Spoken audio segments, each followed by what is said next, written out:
జయా విజయులు వైకుంఠంలో ద్వారపాలకులు, విష్ణు సేవా తత్పరులు.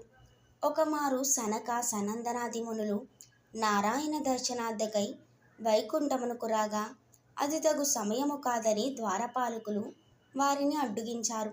అందుకు మునులు కోపించి విష్ణులోకానికి దూరమయ్యేదరని శపించారు. అప్పుడు వారు శ్రీ మహావిష్ణువును శరణు వేడగా మహర్షుల శాపమునకు తిరుగులేదు. కానీ మీరు నా భక్తులైనందువలన మీకు కొంత శాప విమోచన కలిగిస్తాను. మీరు నా భక్తులుగా 7 జన్మలు గాని, విరోధులుగా 3 జన్మలు గాని భూలోకమున జన్మించిన పిమ్మట మరలా వైకుంఠానికి వస్తారని ఉపశమనాన్నిచ్చారు. అప్పుడు వారు మీకు దూరంగా 7 జన్మలు ఉండలేమని, విరోధులుగా 3 జన్మలు ఎత్తుతామని పలికెను.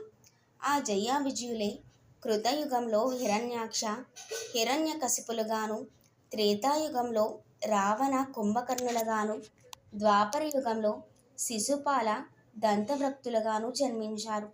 ప్రతి జన్మలోనూ విష్ణువు అవతారం చేత బదులై అనంతరం శాప విముక్తి పొందారు.